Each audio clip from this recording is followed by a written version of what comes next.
Senator Lee. On June 29th, 2017, you signed off on the third FISA renewal application. Did you read that application? Yes.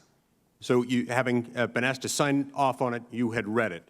Were you aware of the multiple errors and omissions that were later discovered and disclosed by the Inspector General? No. Were you aware that the information provided by Christopher Steele, commonly referred to as the Steele dossier, was the basis of the assertions in the FISA application? I believe, Senator, that some of the assertions in the application are from Steele, my understanding is, but only some. Were you aware of the fact that the Steele dossier, which you've just acknowledged, was at least the partial basis for this, was bought and paid for by the Democratic National Committee and shared with the Hillary Clinton campaign? I don't believe I had that detailed information at the time. Okay, so you're being asked to do something significant. You're asked as the Deputy Attorney General, the acting Attorney General in this circumstance, to sign off on something. And yet you don't have a critical piece of information. That's a problem. Yes, sir. It seems to me. It's a problem, especially given that the Foreign Intelligence Surveillance Act can be used, can be manipulated, and in fact has been abused and manipulated so as to spy on a presidential campaign. A campaign that turned out to be for the man who became the 45th President of the United States. Were you aware that the application mischaracterized Christopher Steele's past work with the FBI as a confidential human source and failed to include information from his source questioning his reliability? No, I was not aware of that. If you had known about these errors and omissions as of June 29, 2017, would you have signed off on it? No. Why not? Senator, my understanding is that these FISA applications followed a very rigorous process, and that they were accurate, that they were verified. The whole principle of having an agent sign it under oath is that you can rely on the facts. And the whole point of having the Deputy Attorney General sign off on them was to have somebody who would be accountable to someone who was in turn accountable to the voters, who could verify their accuracy. Is that right? And yet that did not happen.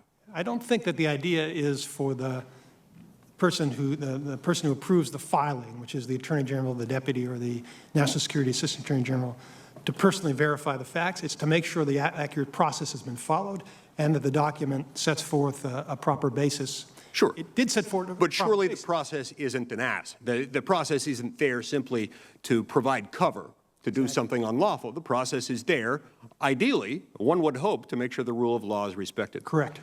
Before you became the acting Attorney General in this context, didn't you at some point get a sense for the politicization within the FBI, at the top level of the FBI, even beyond Jim Comey? No. You didn't have any sense that there was a targeting of a presidential candidate and later someone who became the President of the United States? I did not have that impression. What was the legal basis for appointing Robert Mueller? And didn't you become concerned at some point about the composition of Mueller's staff? Let's take, for example, Mr. Weissman.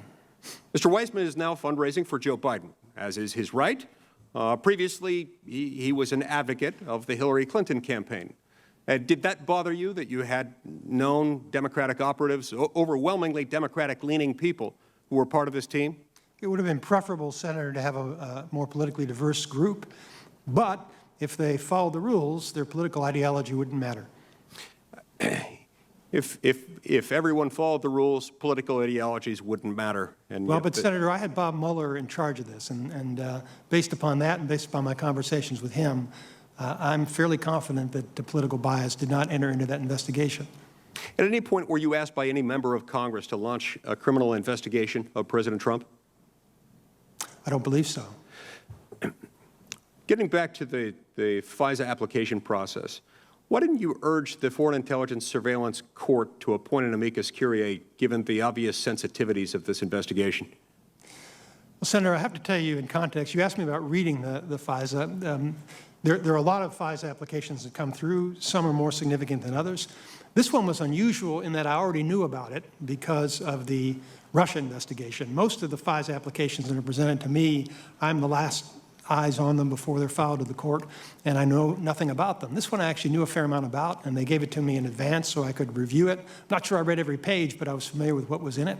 But It actually, if you read the report, I know most people haven't seen the unredacted version, but my recollection of it, and I haven't seen it for some time, is it was actually fairly persuasive. And it had already been approved 3 times. This was just a reauthorization. Thank you. Now, you indicated moments ago that Mr. McCabe did not lie to you, but you also acknowledged that he was not fully candid. What's the difference? Well, lying is when you ask somebody a direct question, you get a false answer.